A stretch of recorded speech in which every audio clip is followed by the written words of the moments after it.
Hola personitas bonitas, bienvenidas de nuevo a mi canal. El día de hoy, mientras pinto una cajita y una tabla, me gustaría hablarte sobre las virtudes de una mujer en la época victoriana, intentando abarcar todas las clases sociales, mientras embellecemos un poco las cosas que tenemos en casa para utilizarlas y para que se vean más bonitas, sin necesidad de gastar tanto. Y además, podríamos estar practicando al menos alguna actividad que hacían las mujeres de la época. Así que, comencemos. En la época georgiana, las cualidades de una mujer exitosa fueron mencionadas por Charles Bingley, un personaje de Jane Austen en Orgullo y Prejuicio, cuando dijo: "Todas pintan mesas, cubren biombos y tejen bolsos de red". Desde tiempos antiguos, la mujer ha desarrollado muchas habilidades dignas de elogio. En la sociedad, la gama de atributos no podía ser completada por todas las mujeres para declararse una mujer exitosa. A esta lista también se le debía de añadir tener conocimientos de música, canto, dibujo, baile y lenguas modernas para merecer el calificativo de mujer exitosa. Y además, debía poseer algo especial en su porte y forma de caminar, en el tono de su voz y sus expresiones, o el calificativo sería solo a medias. Así que eran estándares muy altos que pocas mujeres podían alcanzar. Además, quiere decir que existía una idea fabricada de habilidades y maneras para el comportamiento de las mujeres. Estas costumbres han estado arraigadas por todos los tiempos, incluso en los colonos que llegaron a estas tierras. Para estos tiempos en nuestra actualidad, todas las mujeres tenemos la sensación de que queremos o necesitamos hacer todo lo que podamos para tener un sinfín de conocimientos, como por ejemplo estudiar todas las carreras del mundo. Queremos abarcar el conocimiento básico de todos los ámbitos, como alguna vez se nos pidió que hiciéramos.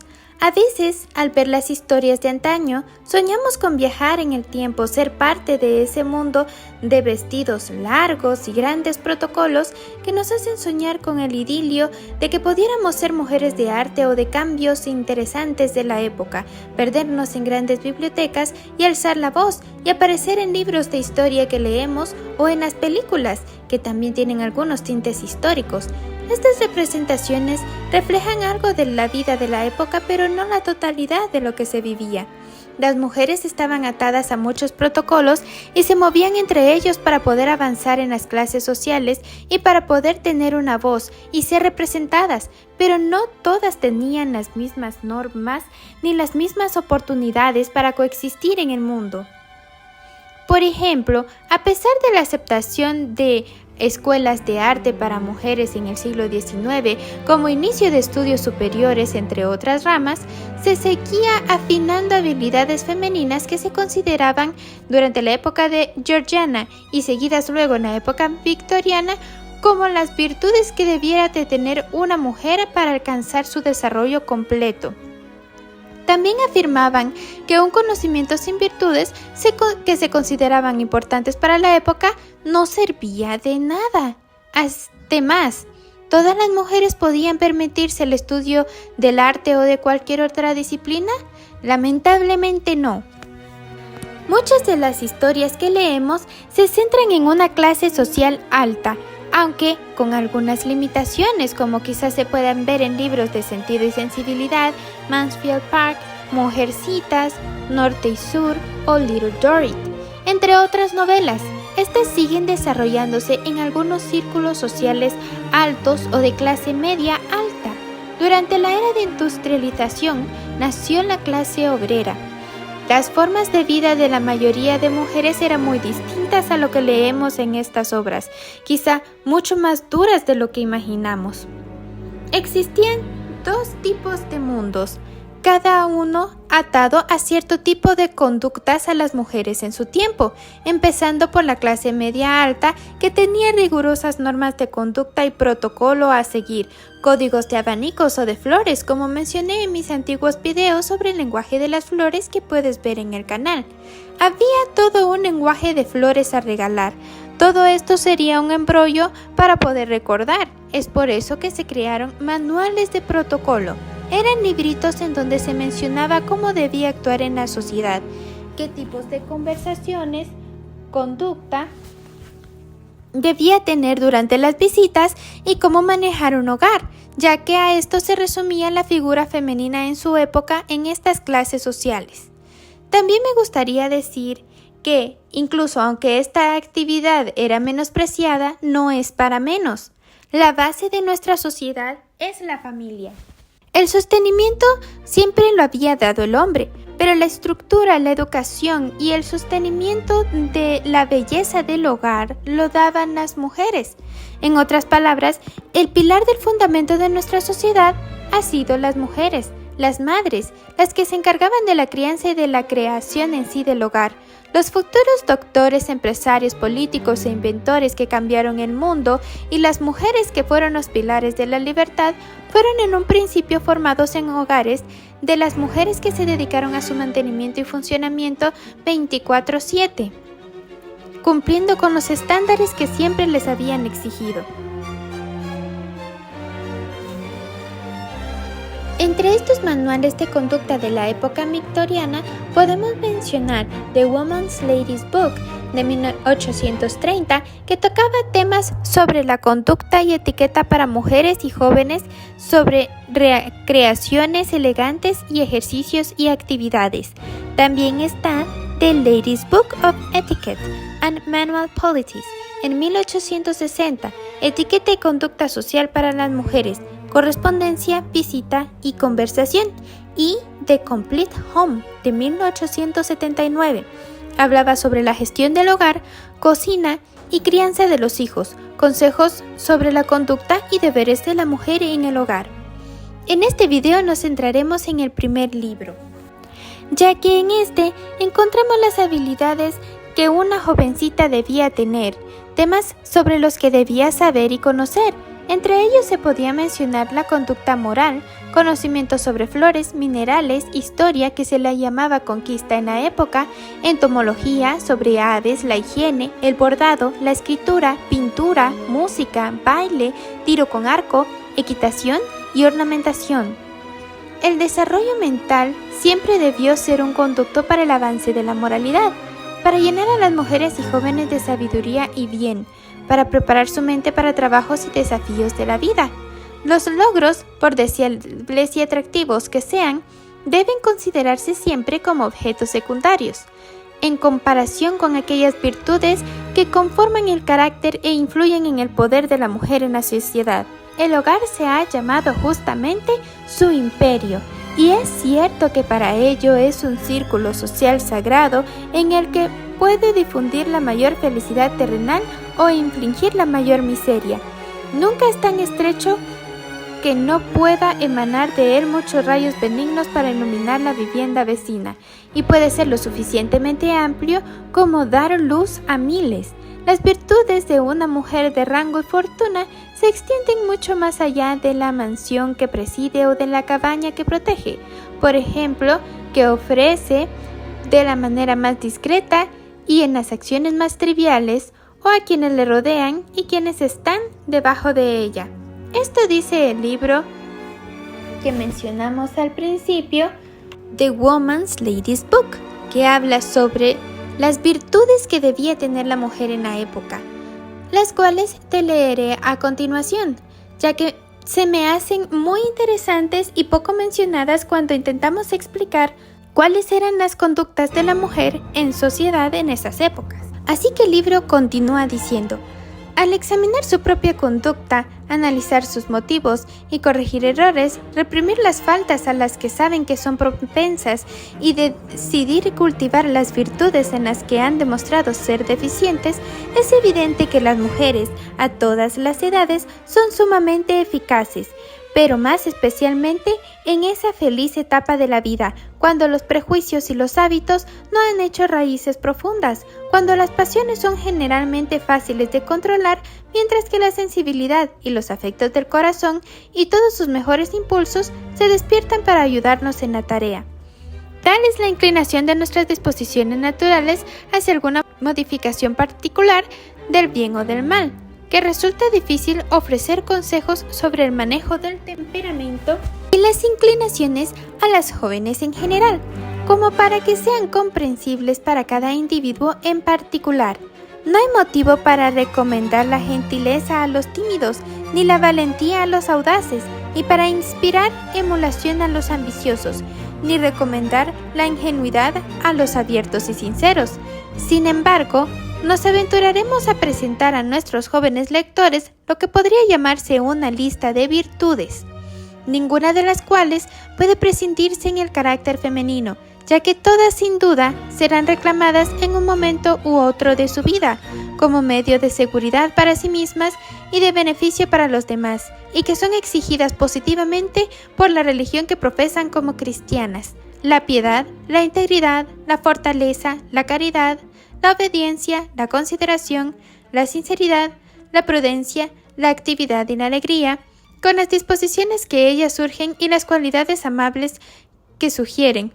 Pueden, suponemos, definir casi esas propiedades morales requeridas en la conducta diaria y el comportamiento habitual de las mujeres.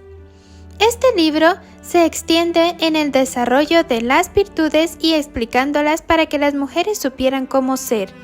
Me pareció interesante poder contárselos, ya que el resto lo sabemos. Tenemos contexto de historia, las conquistas a distintas culturas, la música y el baile representado en películas y obras que podemos escuchar aún entre nosotros. Pero, ¿qué son las virtudes? ¿Y qué era eso que se esperaba de la mujer y que, dada la rigurosa presencia religiosa en la sociedad, era exigida para todas las mujeres por igual? La virtud viene del latín virtus. Significa la excelencia moral. Es una cualidad que se considera moralmente buena, con determinados proyectos ideales orientados al bien, la verdad, la justicia y belleza. Las virtudes que se buscaban en jóvenes de la época y eran las siguientes que vamos a desarrollar y se mencionaron al principio. La piedad incluye fe, devoción, resignación y ese amor y gratitud a Dios que nos impulsa a indagar en su voluntad y a cumplirla, en la medida en que la debilidad e imperfección de nuestra naturaleza lo permitan. Ofrece la mejor base, no solo para una felicidad sólida, sino también para esa serenidad de carácter y disposición, a la alegría inocente, que es a la vez el encanto y el privilegio de la juventud. Ninguna idea puede ser más falaz que la suposición de que los placeres refinados y racionales de la sociedad son incompatibles con esos actos de devoción y esa ocasional abstracción de la mente de las ocupaciones mundanas, practicada por todas las personas piadosas. Las elevadas aspiraciones, la profunda humildad y la confianza inquebrantable de un cristiano en esos momentos en que se puede decir que el alma comulga con su Dios, no pueden tener otro efecto en una mente bien regulada que el añadir dulzura a las relaciones habituales e interés a los incidentes cotidianos de la vida. Aumenta la entrañable sumisión de la hija, el cariñoso afecto de la hermana, la bondad de la amiga y la generosidad, paciencia de la superiora, mediante una sensación perpetua de la presencia constante de aquel de quien hemos recibido las bendiciones o por quien nos sentimos ejercitados por las pruebas, que estas queridas conexiones puedan impartir, y extiende nuestra compasión a toda la raza humana.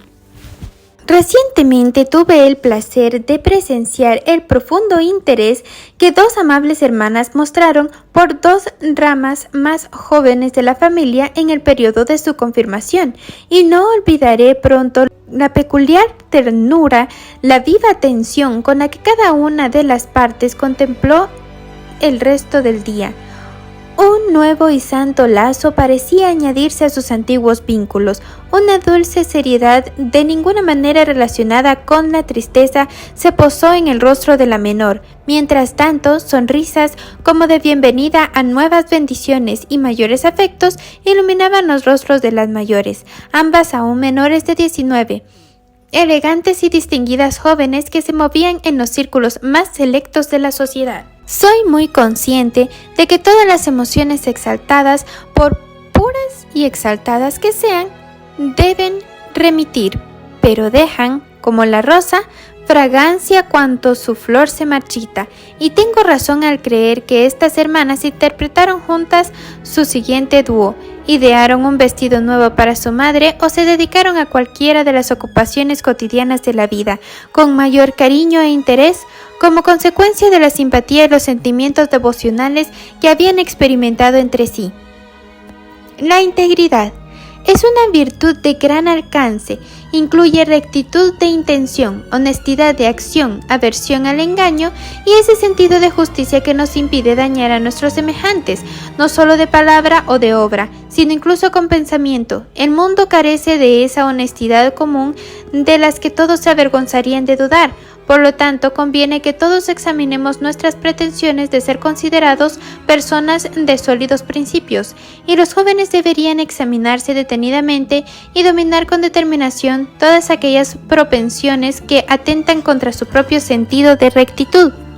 Deben recordar que toda extravagancia tiene una tendencia directa a un gran mal y ha hecho injustas a más personas que cualquier otro defecto. Es una de las ramas más perniciosas del egoísmo, que siempre busca apropiarse de lo que desea sin considerar las exigencias de los demás. Mientras que un espíritu generoso y noble renunciaría a sus propios deseos por el bien ajeno, una mente honesta al menos sopesaría escrupulosamente sus propios derechos para no invalidar los ajenos. Es más necesario adquirir ideas adecuadas sobre este tema, porque cuanto más se avanza en la vida, más se prueba. En mi opinión, todos los jóvenes al terminar la escuela deberían tener unos ingresos regulares a los que, ya sean grandes o pequeños, debieran ajustar sus gastos. Los padres sabios los adaptarán a su posición social y a las necesidades que su hija pueda tener para su presentación en sociedad. Tanto el exceso como la falta de dinero serán igualmente perjudiciales. El primero volverá pródiga a una chica irreflexiva y codiciosa a una prudente. En un caso, el dinero se malgastará sin ningún fin útil, en el otro se acumulará sin ningún propósito beneficioso. Una asignación demasiado pequeña, aunque sea el menor de los dos, también debe evitarse, ya que puede inducir a envidias, mezquinidades y resultar perjudicial para este sentido de la integridad. Esa rectitud inquebrantable que no solo es el mejor vínculo de la vida social, sino el eje sobre el que giran continuamente la felicidad doméstica y la responsabilidad individual.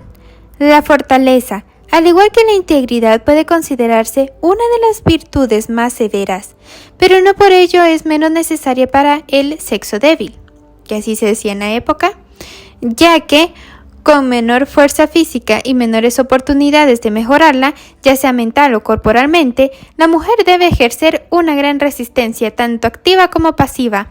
Los dolores de la enfermedad, las desgracias de la vida, las calumnias, exigen paciencia ante el sufrimiento, firmeza, resolución y perseverancia en la conducta. Sin estas cualidades, una mujer, por muy atractiva que sea como compañera, se verá incompleta en todas las relaciones íntimas de la vida e incapaz de cumplir con sus deberes más importantes, todos los cuales, en su propia persona o en algún familiar cercano, exigen la ayuda que esta virtud, en algunas de sus múltiples formas, solo puede proporcionar. Caridad. El dulce ejercicio de esta virtud parece tan propio de la juventud que preferiría intentar regular sus impulsos antes que recomendar a una atención, confío yo, adquirida. Una joven rica en amigos y fortunas, carente de piedad, incapaz de los oficios de humanidad o que rehúye a la caridad, me parece una anomalía en la creación. A esta bella avara, a esa flor sin aroma, que florecerá sin estima y caerá sin remordimientos, no le ofrezco ningún consejo al respecto, pero a la joven generosa, tierna y bondadosa cuyos deseos superan sus posibilidades, al escrupuloso y prudente que teme cometer un error mientras se entrega a una inclinación virtuosa, le sugeriría algunas advertencias. Ya seas dueño de una asignación regular o propietario de sumas ocasionales, nunca dejes de destinar una parte de tu dinero de bolsillo o a una bolsa de caridad. Cuando hagas compras y, tras la debida deliberación, veas que 2 artículos, el más barato, se ajusta a tus necesidades, añade el dinero, así ahorrado, al mismo depósito sagrado. De modo que rara vez deberás en la penosa situación de desear con avidez dar, siendo consciente que, por prudencia y justicia, no tienes nada que dar. La economía es la sierva de la caridad. Sin su ayuda, el corazón ablandado y los ojos llorosos no sirven de nada. Por lo tanto, nunca desprecies su ayuda, ni siquiera en las nimiedades.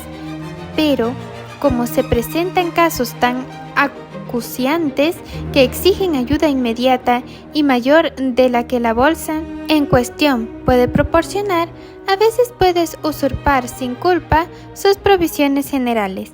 En tal caso, compensen la deficiencia con algún nuevo acto de abnegación, pues la regularidad es un deber tan necesario como la caridad lo es.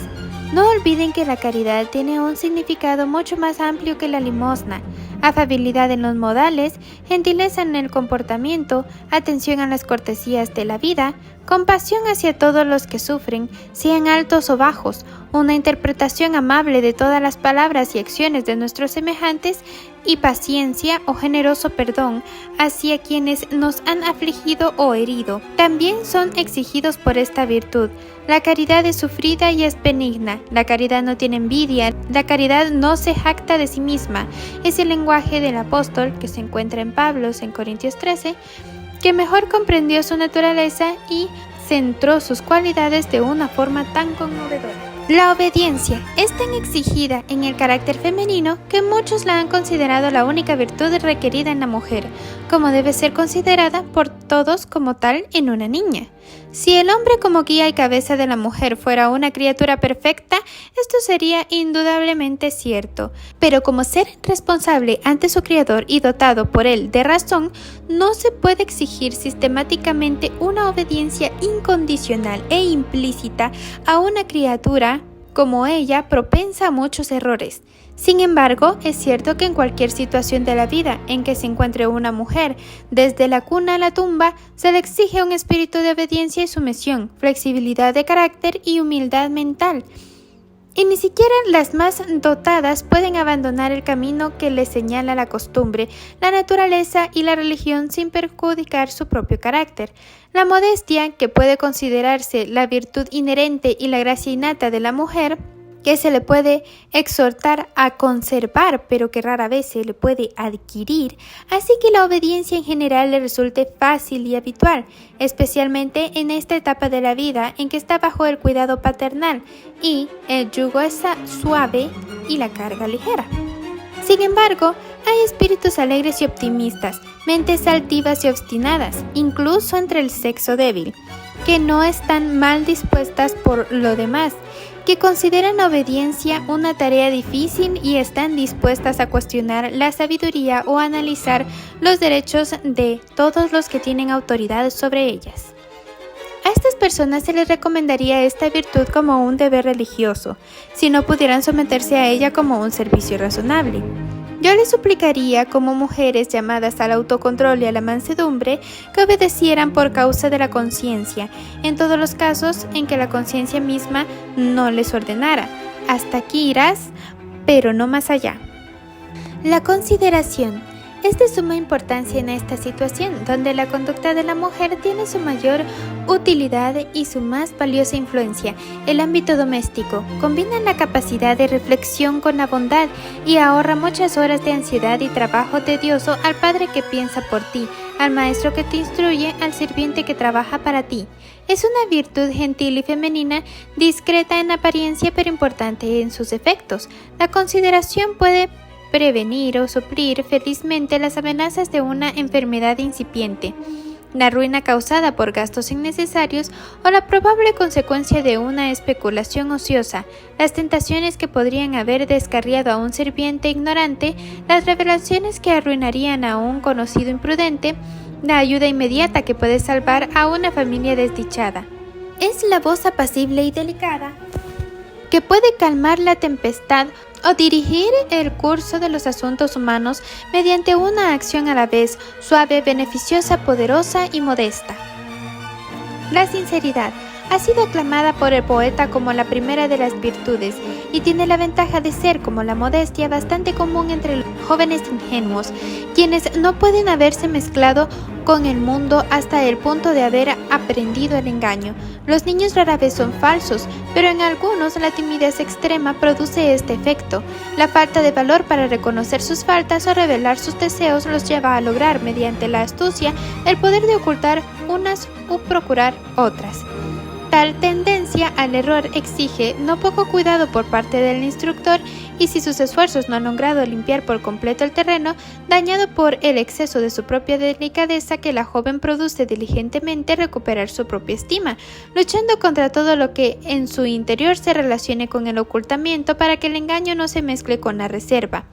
Es el régimen doloroso pero necesario al que debe someterse su mente hasta que haya adquirido hábitos de sinceridad, sino de franqueza. Y todos los que la aman deben apoyar el esfuerzo. La sinceridad está tan estrechamente unida a la integridad que difícilmente pueden existir separadas.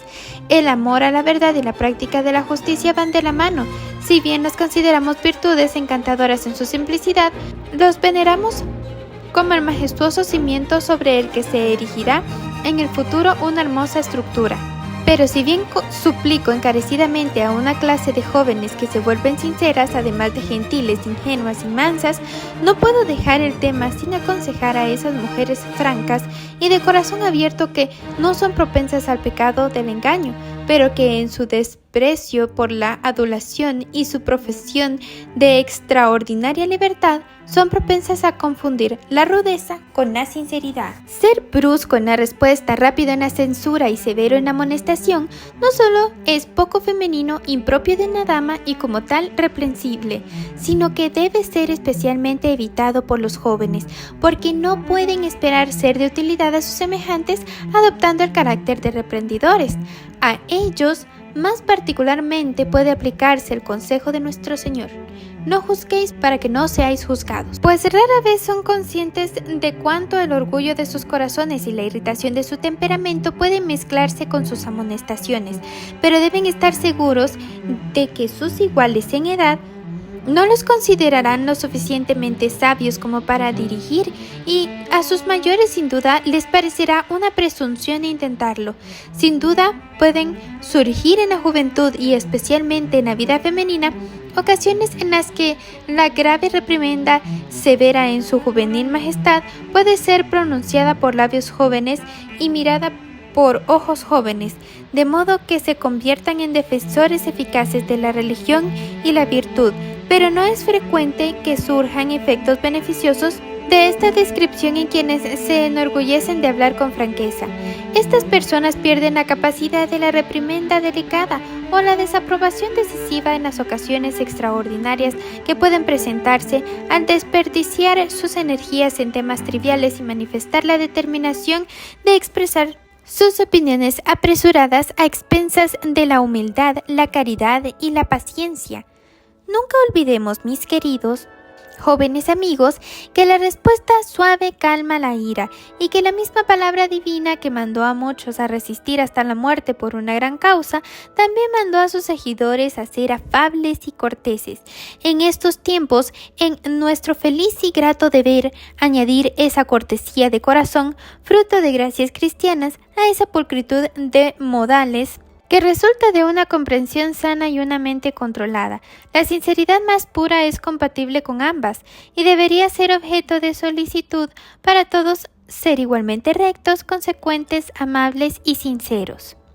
La prudencia puede considerarse más una cualidad que una virtud, pero es tan necesaria para todos los fines de la vida que una persona imprudente rara vez escapa a la imputación de algún vicio y a la imposición de mucho dolor innecesario. La generosidad y el ardor de la juventud con demasiada frecuencia llevan a los jóvenes a considerar las lecciones de prudencia como aliadas de la desconfianza, la fastidiosidad o la avaricia, pero no son necesariamente así, aunque es posible que se degeneren en disposiciones peculiares. La sinceridad es perfectamente compatible con la verdadera cortesía, y la prudencia con la generosidad, la confianza y la amistad. Toda joven que piensa antes de actuar comprenderá fácilmente el camino que dicta la prudencia y rara vez encontrará que exige otro sacrificio que el que exige el deber positivo, y sin pensar no puede adquirir la virtud ni asegurar la felicidad. Por último, la virtud de las mujeres también era la actividad y alegría. Pueden ir de la mano, pues la primera suele causar la segunda, y ambas son necesarias en la infancia, como las flores de primavera que dan belleza y alegría a la tierra en el presente, a la vez que prometen la cosecha que nos enriquecerá en el futuro.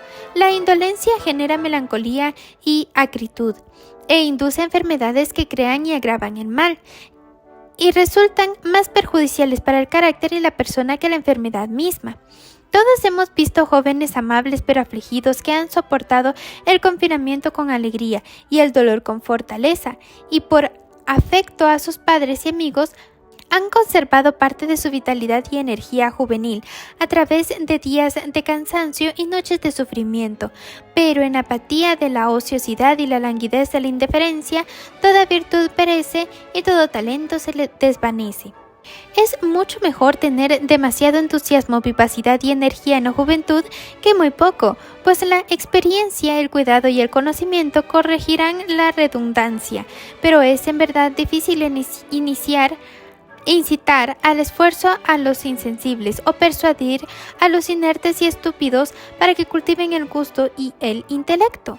Quien, por sentido del deber y la fuerza de sus buenos principios, ha superado este letargo mental, merece por lo tanto el mayor elogio, y su futura actividad y alegría pueden, sin duda, figurar en la lista de virtudes.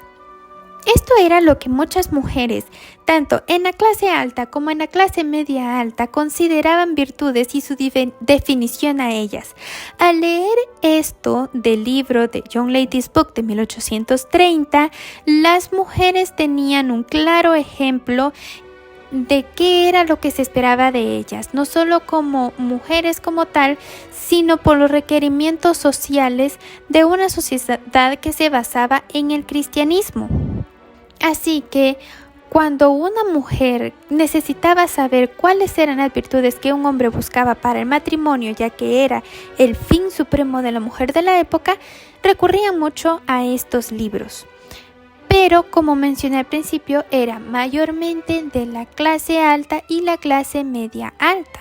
La clase obrera y campesina eran diferentes, puesto que al ser pobres podían llegar a pretender perseguir estas virtudes de principios cristianos, pero no completaban el resto de requisitos que eran relativos al arte, conocimiento y tareas del hogar.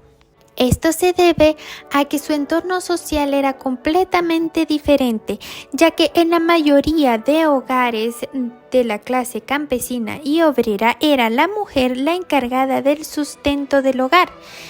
Era la obra barata de las industrias de aquella época, puesto que se les pagaba menor salario que a los hombres. Las industrias emergentes eran, por ejemplo, la compañía de algodón y los telares que se utilizaban en la industria para hacer el hilo.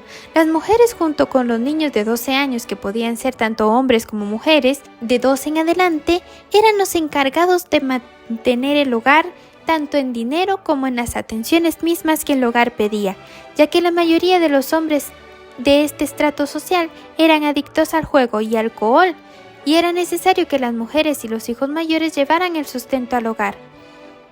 Tomaban también otros trabajos como el de lavar ropa de personas nobles o trabajar como empleados domésticos, así que no podían permitirse, por ejemplo, más de 2 mudadas de ropa, como mucho, y muchas de ellas que trabajaban en Londres en la industria, debido a la humedad del clima, acababan contrayendo tuberculosis. Por lo tanto, a pesar de perseguir los mismos estándares elevados de la juventud femenina, las esferas sociales distaban mucho en el resto de sus similitudes, y tampoco eran alcanzables para las mujeres pobres, incluso ante la pretensión de las mujeres de la clase media de educar, por decirlo entre comillas, a la clase pobre y de hacerla convertir a estándares cristianos. De alguna forma era imposible para estos estratos sociales poder ser parte de estos estándares y habían creado los suyos propios, a tal grado que se diferenciaban en ser más solidarios y relajados, incluso en cuanto a prácticas sexuales se trataba. Como por ejemplo, en las zonas rurales, un embarazo previo al matrimonio era deseable para mostrar la fertilidad en la pareja en estos estratos, lo que sería un escándalo en la clase media alta y la clase alta, porque sería una falta de valor cristiano.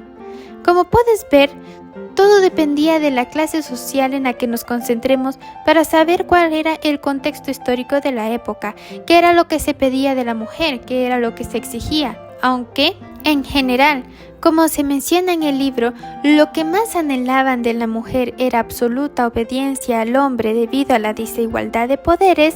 En realidad, todas las mujeres tenían distintas dificultades y luchas constantes en la vida diaria que seguramente ninguna habría llegado a completar las cualidades de una mujer exitosa o completar todas sus virtudes, por lo que estos eran estándares elevados completamente imposibles de alcanzar. Así que, teniendo una lectura detallada de lo que un libro de la época nos decía era una mujer que alcanzaba renombre en esos tiempos, dudo mucho que realmente querramos vivir en esa época, que querramos viajar en el tiempo. Más bien, debemos reconocer y concentrarnos en la época en la que estamos. Valorar la lucha que se ha hecho a lo largo de los siglos para que podamos ser libres en hacer lo que deseemos, y debemos también agradecer el lugar y la época del que nacimos, porque tenemos la esperanza de que nuestro valor no se limite a tareas que dicten el libro, y que gracias a ello ya no leemos libros de protocolo para saber qué debemos ser, sino que podemos luchar para ser libres, para tomar nuestro propio camino, solos o con cualquier persona que nosotros lleguemos a querer. Así que es importante reconocer el pasado para saber cómo este nos lleva a lo que somos ahora, aprender de sus errores y luchar para que los valores que se quisieron preservar para dignificar la persona permanezcan. Y hasta aquí el video de hoy. Espero que te haya gustado y que lo hayas disfrutado. Dime qué piensas sobre estas virtudes y cómo se desarrollaban en la época, y sobre qué más te gustaría hablar en el canal. Gracias siempre por estar aquí y por ser parte de esta comunidad. Espero verte muy pronto en un próximo video. Adiós.